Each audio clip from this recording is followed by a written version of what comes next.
Everyone. I am Winnie Reitnouer, Chairman of Read Aloud, and now it's Read Aloud Revived because we can show it to you on YouTube, which you can access anytime you want by just opening the app, the email, and tapping the button, and email it yourself to your friends or relations if you'd like to.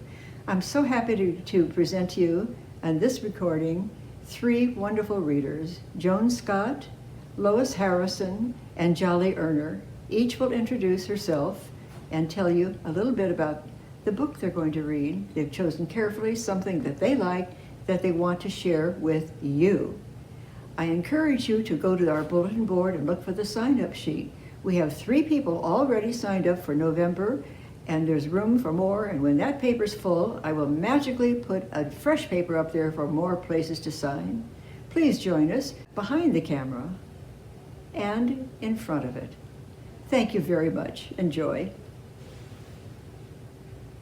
Hi there, I'm Joan Scott.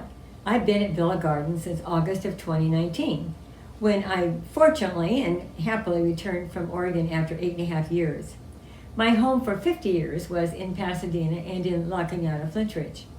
I will be reading the introduction written by Jack Lance to the performance by the La Cañada Presbyterian Church Choir and Orchestra, playing Bach's Cantata No. 25, Pandemics and Music.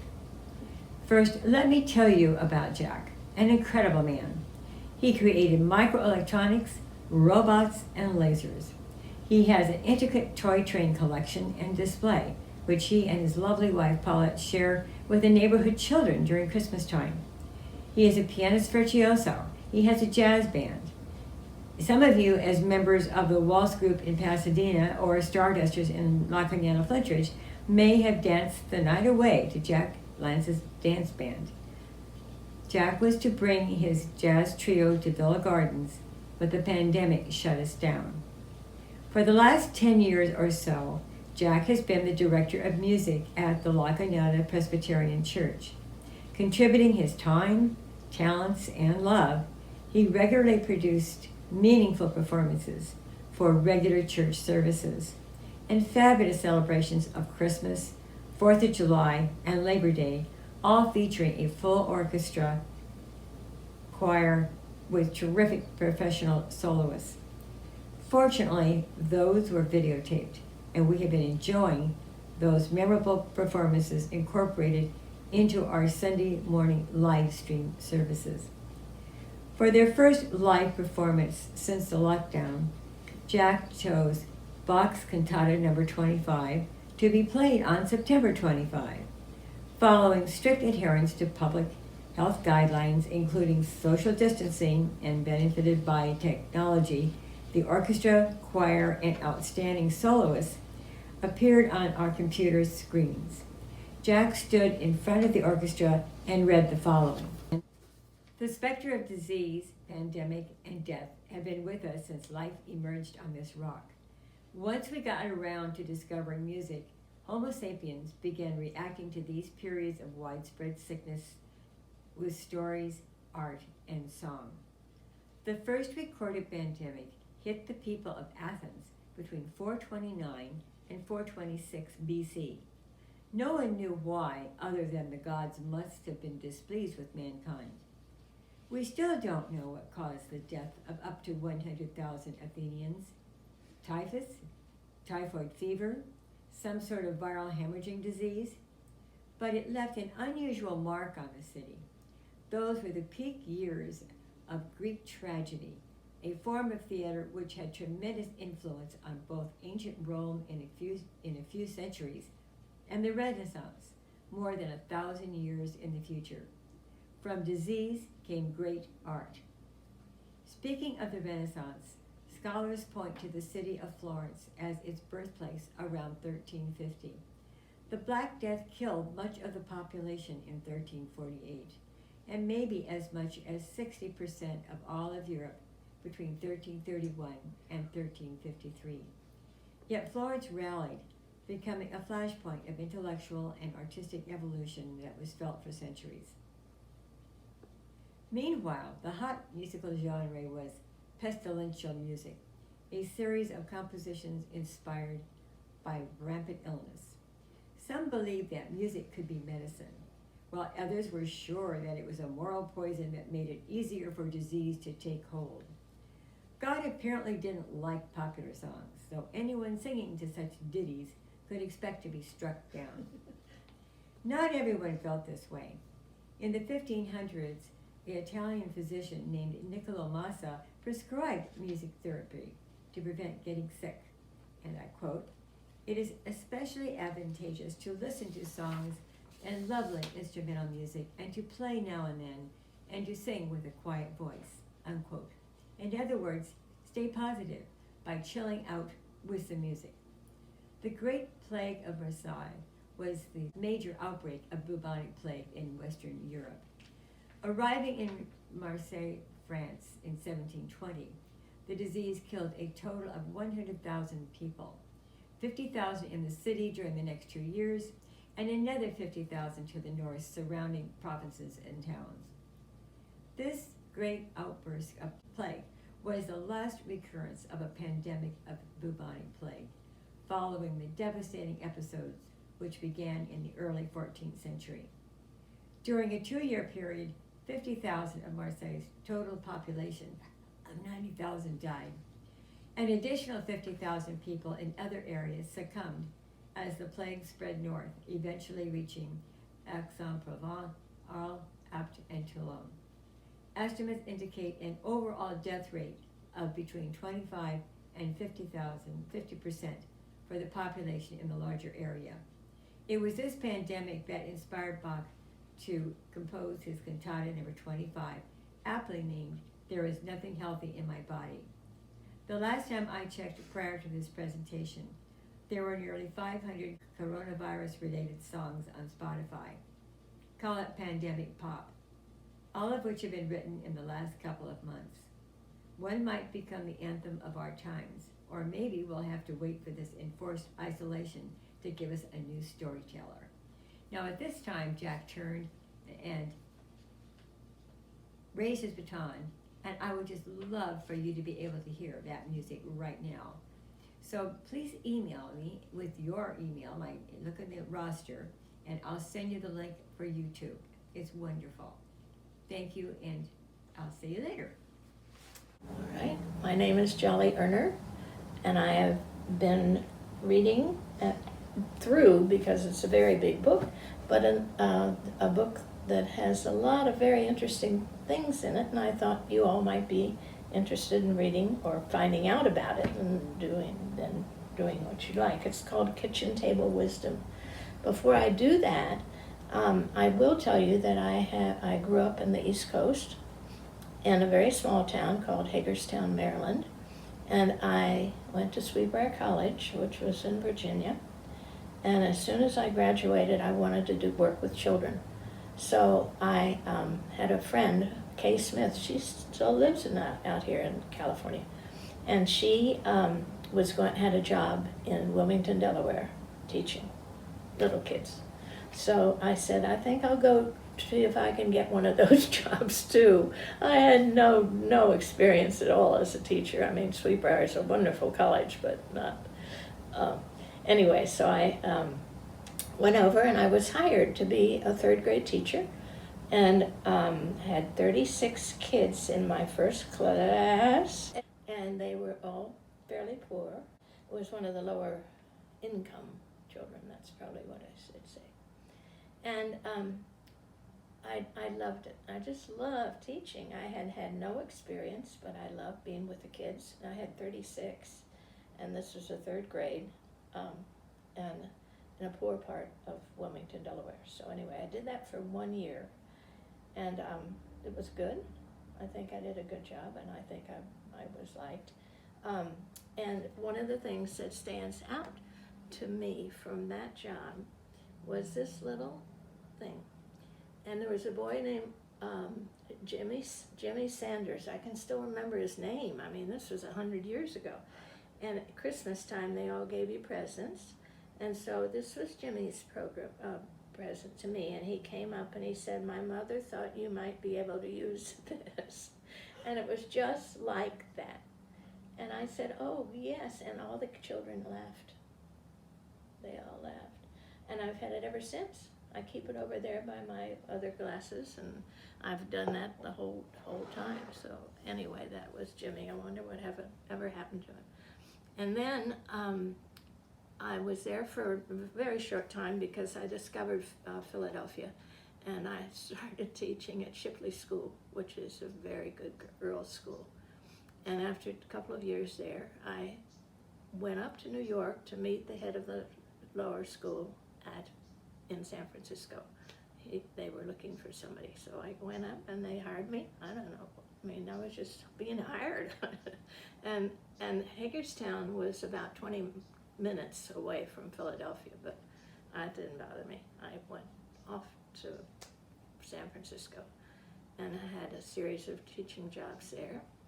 And then somebody suggested to me that I'd had a fairly good, I loved it. So I think I was doing a good job. And they said, why don't you consider this school in Pasadena called Polytechnic? And it's looking for a head of a lower school, which was pre-kindergarten through 5th grade. And so they flew me down. I don't know how they got what all the connections were. I flew me down and met in the gym, and all the teachers from the lower school were there. And Willis Stork, who was head of the lower school and very well thought of. And they hired me. They didn't hire me that day, but I flew back to San Francisco, where I didn't want to leave.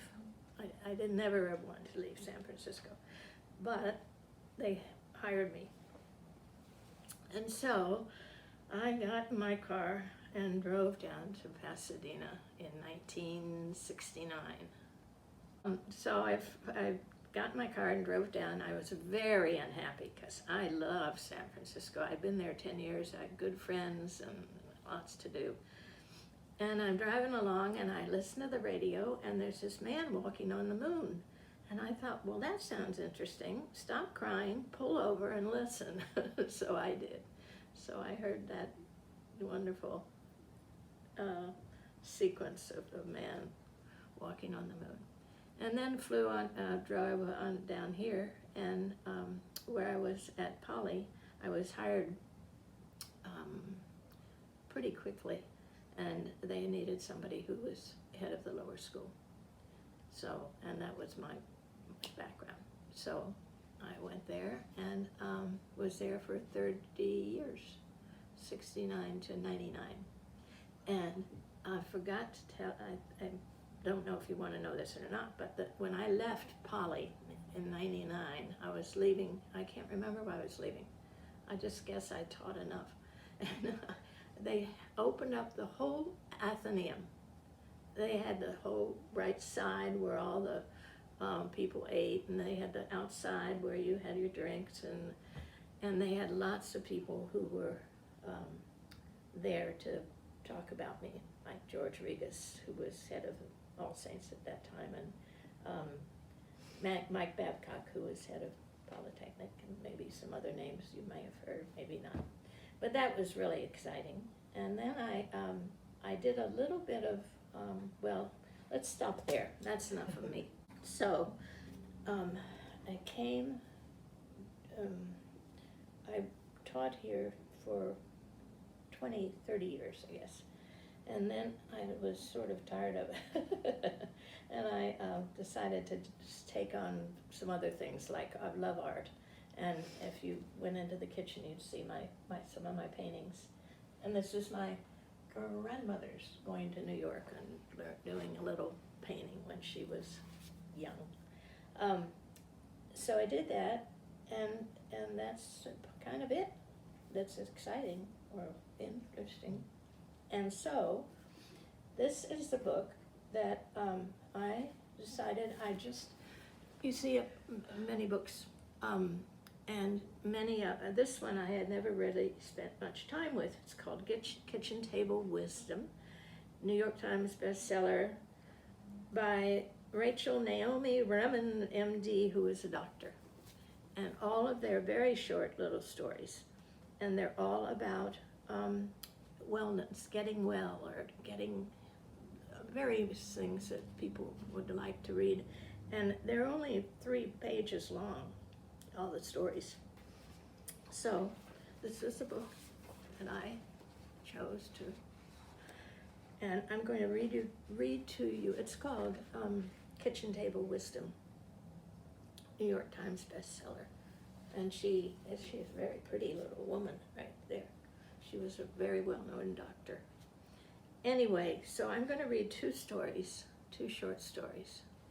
One is very short, it's only 2 pages. And then the other one. And see what you think. And if anybody else would like to read this book, you can either borrow it from me or you can find it someplace else. The first story, Silence, it's called, and it's these pages long. As an adolescent, I had a summer job working as a volunteer companion in a nursing home for the aged. The job began with a 2-week intensive training about communicating with the elderly. There seemed to be a great deal to remember, and what had begun as a rather heartfelt way to spend a teenage summer quickly became a regimented set of techniques and skills for which I would be evaluated by the nursing staff. By the first day of actual patient contact, I was very anxious. My first assignment was to visit with a 96-year-old woman who had not spoken for more than a year. A psychiatrist had diagnosed her as having senile dementia, but she had not responded to medication. The nurses doubted that she would talk to me, but hoped I could engage her in a mutual activity. I was given a large basket filled with glass beads of every imaginable size and color. We would string beads together. I was to report back to the nursing station in an hour. I did not want to see this patient. Her great age frightened me, and the word senile dementia suggested that not only was she older, by far than anyone I had ever met, she was crazy too. Filled with foreboding, I knocked on the closed door of her room. There was no answer.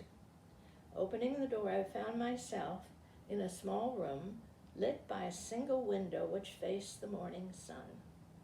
2 chairs had been placed in front of the window, and one sat a very old lady looking out. The other was empty. I stood just inside the door for a time, but she did not acknowledge my presence in any way. Uncertain of what to do next, I went to the empty chair and sat down. The basket of beads on my lap, she did not seem to notice that I had come. For a while I tried to find some way to open a conversation. I was painfully shy at this time, which was one of the reasons my parents had suggested I take this job. And I would have had a hard time even in less difficult circumstances. The silence in the room was absolute. Somehow it almost seemed rude to speak, yet I desperately wanted to succeed in my task. I considered and discarded all the ways of making conversation suggested in the training. None of them seemed possible. The old woman continued to look toward the window, her face half hidden from me, barely breathing. Finally, I simply gave up and sat with a basket of glass beads in my lap for the full hour. It was quite peaceful. The silence was broken at last by the little bell which signified the end of the morning activity. Taking hold of the basket again, I prepared to leave. But I was only 14, and curiosity overcame me. Turning to the old woman, I asked, "What are you looking at?" I immediately flushed. Prying into the lives of the residents was strictly forbidden. Perhaps she had not heard, but she had. Slowly she turned toward me, and I could see her face for the first time. It was radiant. In a voice filled with joy, she said, "Why, child, I am looking at the light." Many years later, as a pediatrician, I would watch newborns look at light with the same rapt expression, almost as if they were listening for something. Fortunately, I had not been able to find a way to interrupt. A 96-year-old woman may stop speaking because arteriosclerosis has damaged her brain, or she has become psychotic. and she is no longer able to speak, but she may also have withdrawn into a space between the worlds to contemplate what is next, to spread her sails and patiently wait to catch the light. I had found her by accident, or perhaps by grace. I have often wondered what would have happened had I been the highly trained technical physician I would shortly become. At that time, I would not have known how to find her and sit with her, how to learn from her about silence and trusting life. Now, many years later, I hope that I do.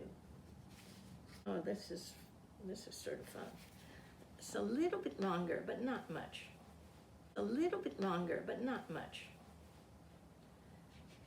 The Long Way Home, it's called. This is quite different. Often times of crisis or times of discovery, periods when we cannot maintain our old ways of doing things and enter into a steep learning curve. Sometimes it takes crisis to initiate growth. I had as patient a woman who was in her 8th year of recovery from cervical cancer. She had come weekly while she was undergoing cancer treatment, but now we saw each other only for touch-ups when things became stressful for her. Helene was a truly gorgeous woman who spent hours on her appearance. Even during the worst of her chemotherapy and illness, her nails had been perfect, her wigs exquisite. No one had seen her face without makeup since she was a child. She had been single for several years. When she was married, she always awoke 30 minutes before her husband did to be fully made up and dressed before he opened his eyes. The Holmes Rahe Stress Index rates a promotion equal in stress to the loss of a job and a marriage equal to a divorce. Perhaps it is change itself which stresses us, whether it be loss or gain. Helene came to see me for one of her touch-ups because she had become engaged. She described her fiancé as a wonderful person, kind, loyal, intelligent, and humorous. He was a highly successful and creative businessman. They had been living together for some time and got on very well. She described him as perfect, with one exception. He lacked passion. Their romantic life was pleasant but boring. He asked her permission every time he kissed her. She was not sure that this was what she wanted in a man. All this changed abruptly on October 17th, 1989. At 5:04 p.m. on that afternoon, Helene was in one of downtown San Francisco's finest department stores seeking the perfect outfit for a business dinner honoring her fiancé. In the company of a personal shopper, she was in a dressing room wearing a fuchsia silk dress that she had decided was just right. Both women were admiring the dress when the shopper suggested she wear it up to the 7th floor and match it to a pair of shoes. Leaving all her belongings in the locked dressing room, she went to the shoe department. She had just put on a pair of heels in the perfect shade when the earthquake struck. All the lights went out. The building shook violently and she was thrown to the floor. In the darkness, she could hear things falling all around her. When the shaking stopped, she, a few saleswomen, and several other customers somehow made their way down the stairs in the dark to the front door. There was broken glass everywhere. Helene found herself standing in the street in a very expensive dress and perfectly matching 4-inch heels. Frightened and dazed people rushed by her. All of her own clothes and her purse were somewhere in the dark chaos of a building, which quite possibly was no longer safe to re-enter. Her money was in her purse, so were her car keys. Walking to the corner, she picked up a public phone. It was dead. Helene was a person who had never been able to ask for help, and she couldn't ask for help now. She turned north and started walking toward her home, many miles away in San Rafael.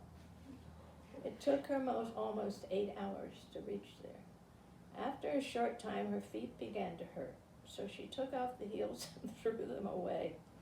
As she walked on, her nylons tore, and her feet began to bleed. She passed buildings that had collapsed, stumbled over rubble, waded through streets filled with filthy water from the firefighting efforts.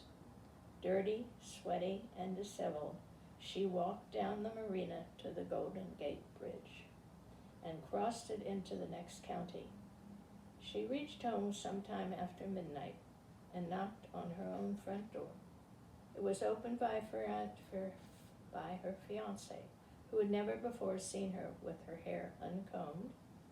Without a word, he took her into his arms, kicked the door closed, covered her dirty, tear-stained face with kisses, and made love to her right there on the floor. Helene is a very intelligent person, but she could not understand why she had never met this ardent lover before. When she asked him, he said simply, "I was always afraid of smearing your lipstick." She tells me now that when she begins to relapse into her former perfectionism, she remembers the look of love in her fiancé's eyes when he opened the door. She had been looked at by men all her life, but she had never seen that expression in a man's eyes before. At the heart of any real intimacy is a certain vulnerability. It is hard to trust someone with your vulnerability unless you can see in them a matching vulnerability and know that you will not be judged. In some basic way, it is our imperfections and even our pain that draws others close to us. Hello, I'm Lois Harrison. I've been at Villa Gardens about 3/4 of a year. Came here from a condo on Union Street, but my husband and I raised our family in La Cañada after emigrating here from Canada long ago. And I'm just delighted to be at Villa Gardens, and I love poetry, so I'm happy to be sharing some with you today. The first is, they're probably all from this Mary Oliver book. Snow Geese. Oh, to love what is lovely and will not last. What a task to ask of anything or anyone, yet it is ours. And not by the century or by the year, but by hours. One fall day I heard above me and above the sting of the wind a sound I did not know, and my look shot upward. It was a flock of snow geese, winging it faster than the ones we usually see. And being the color of snow catching the sun, so they were, in part at least, golden. I held my breath. As we do sometimes, to stop time when something wonderful has touched us, as with a match which is lit and bright, but does not hurt in the common way, but delightfully, as if delight were the most serious thing you ever felt. The geese flew on. I've never seen them again. Maybe I will someday, somewhere. Maybe I won't. What matters is that when I saw them as though through the veil, secretly, joyfully, clearly. I love this one. It's called Just a Minute, said a voice.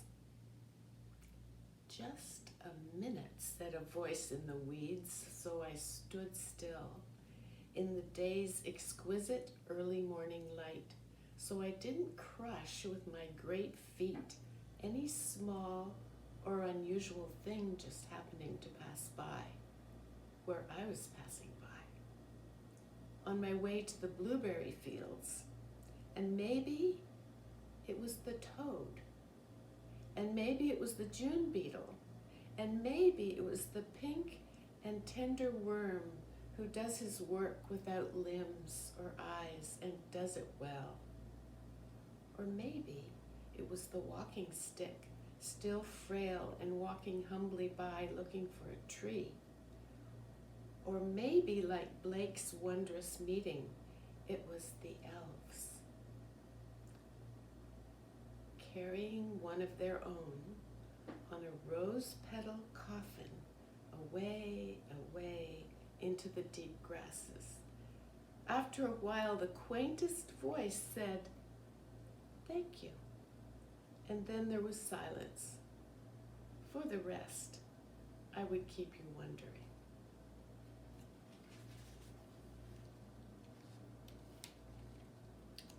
This morning, I watched the deer.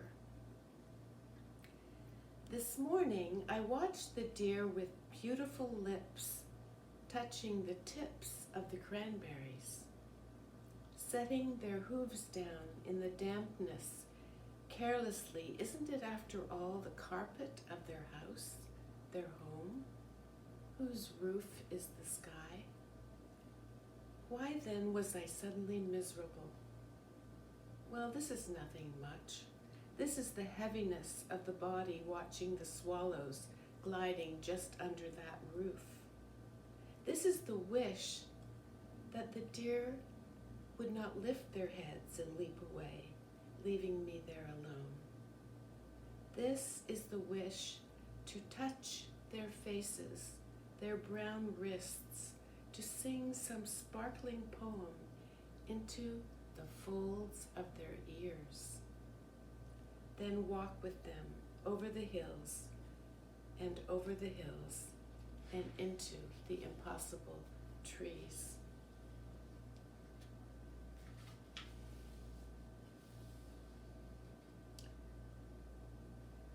The old poets of China. This is a really short one. Wherever I am, the world comes after me. It offers me its busyness. It does not believe that I do not want it. Now I understand why the old poets of China went so far and high into the mountains, then crept into the pale mist. White eyes. In winter, all the singing is in the tops of the trees, where the wind bird and its white eyes shoves and pushes among the branches. Like any of us, he wants to go to sleep, but he's restless. He has an idea, and slowly it unfolds. From under his beating wings, as long as he stays awake. But his big round music, after all, is too breathy to last. It's over. In the pine crown he makes his nest. He's done all he can. I don't know the name of this bird. I only imagine its glittering beak tucked in a white wing, while the clouds, which he has summoned from the north, which he has taught to be mild and silent, thicken and begin to fall into the world below like stars, or the feathers of some unimaginable bird that loves us, that is asleep now and silent, that it has turned itself into snow. And this is the last one. Yellow legs. With 3 sharp cries, each one the shape of a rainbow, Yellowlegs comes on fast wings to the place of the little waves and the little fish. It has dapples too many to count, and a long neck, and a bright eyes, and knees like yellow rosebuds just beginning to open. The water is blue or transparent. The fish are almost invisible, but their dark shadows fly just above the sand at the bottom of the cold water. They, too, are too many to count. So many plus 2 or 3 that have vanished already. Into Yellowleg's long, slightly curved twig of a beak. 2 or 3, enough to satisfy the appetite. All the difference between nothing and everything. All this, the ocean and the world. Thanks for enjoying these with me.